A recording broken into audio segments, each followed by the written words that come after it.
Good morning, this is CAC Unpacked. I'm Norman Michaelation. I want to discuss today something that has come out in the Cardinal News, which is a paper that serves the Southwest Virginia area. It is, of course, a digital paper, like so many are. And I have tried to get them to talk about surveillance for a long time, but unfortunately, they're not interested in police surveillance that has to do with sex stings that set people up, people who have not been interested in going after children. No, they're very, very concerned about the issue of the day here in Virginia regarding surveillance, which is the license plate readers. And thanks to a very good bill, I think, brought up by Delegate Charnel Herring of Northern Virginia, who is the House Majority Leader this time around, at least. She then goes to Minority Leader if the Republicans win, of course. But she advanced a bill which basically said that the license plate readers that police have been using that have been very controversial. That originally they lost a case against the brought by the American Civil Liberties Union about 6 or 7 years ago that was won back to them on appeal. And then the legislative body here in Virginia, the General Assembly, changed the law and said that they can only hold that information for a maximum of, I think it's 30 days. Um, well, Cardinal News has picked that story up, and they're talking about an interesting, very extensive article, which I'm going to share here, that talks about how 1/4 of 1% of your auto insurance premiums go toward this grants to various police entities to use these license plate readers and to employ some technology called Flock. A company called Flock, which I guess runs some of these cameras that are on the various roadways. And what's interesting about this article is that they deploy this technology everywhere. And the idea, of course, is pretty worthy idea, which is to deter auto thefts, which among all the crimes that are going down, auto thefts are going up all across Virginia, and particularly here in the north and not very far from where I'm sitting right now in my community. And that sounds very worthy and very wonderful. And like so many other initiatives, people want to get behind it. But the question is, what do they do with this data and how long do they keep it? Now, they're supposed to be keeping it only for 30 days. In Colorado, they audit the accounts to see where the money goes and presumably to see how long police are actually holding this information. There's no such provision in the law in Virginia. Therefore, you can expect police to abuse it right away. And I'm sorry for that cynical perspective, but remember, police are not your friends. They have a job to do. They do a good job overall, but they're not your friends. And you will soon learn that what they taught you in elementary school is not true, namely that if you see something, say something, go to the police, they'll always be on your side. No, no. If they calculate that they will get more of a benefit for arresting you, they will do that. Okay. I recall, and you can just research other people. When I picked up my daughter once for a scheduled vacation. I let my ex-wife know about this. Um, had text messages, emails, long trail. And when I actually picked her up, I was about 5 miles from the airport, and the police called me and said that my ex-wife had accused me of kidnapping my own daughter. By the way, I had joint custody. So I sent the email, pulled over the side of the road, gathered the emails, sent them to the officer's account. He looked at them. He says, I don't know what she's talking about. I said, welcome to my world. Okay.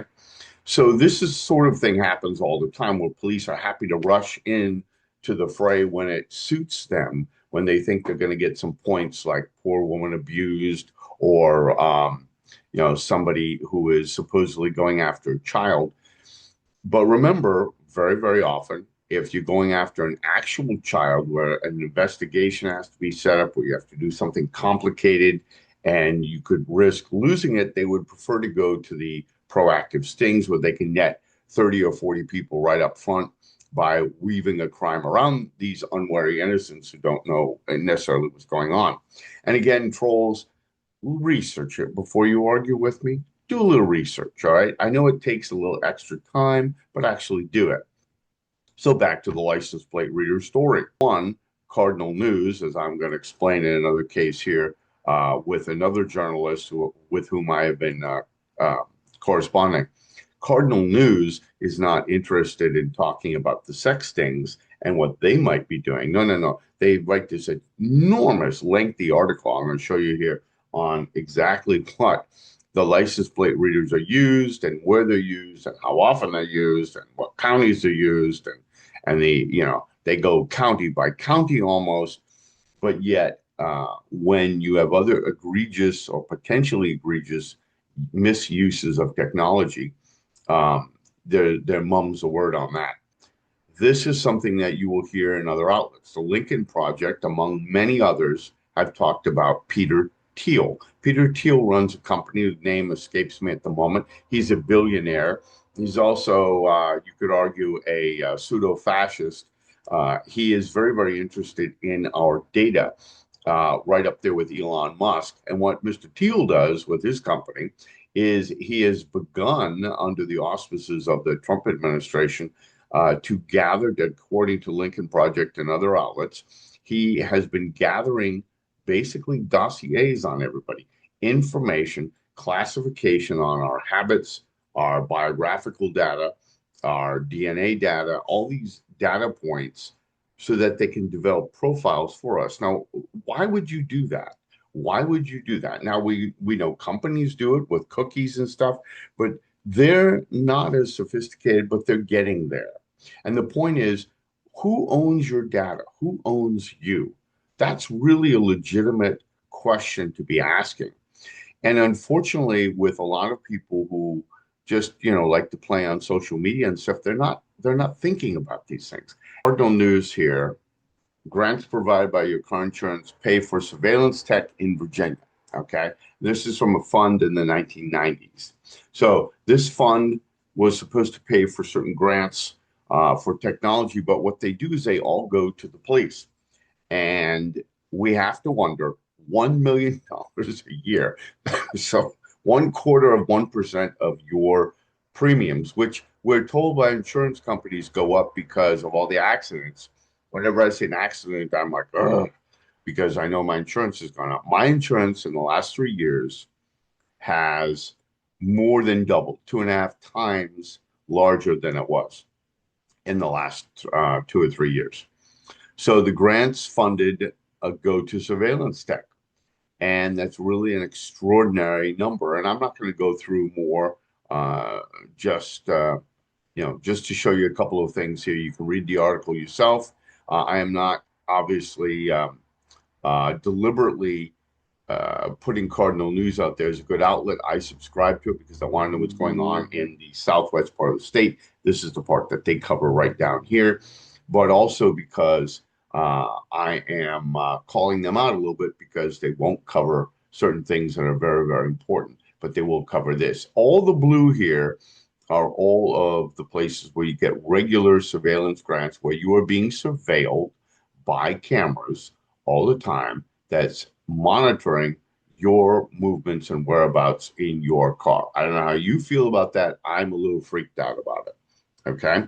You may think, well, I hear from people all the time, well, I'm not a lawbreaker. You're a terrible lawbreaker. I wouldn't do such a thing. Yeah. Well, when they frame you for something, you'll be doing such a thing, whether you want to believe it or not. So you have that, and you can go down here all the way. They have some other license plate readers, including flocks, other tools and services used in the last 2 fiscal years. Okay.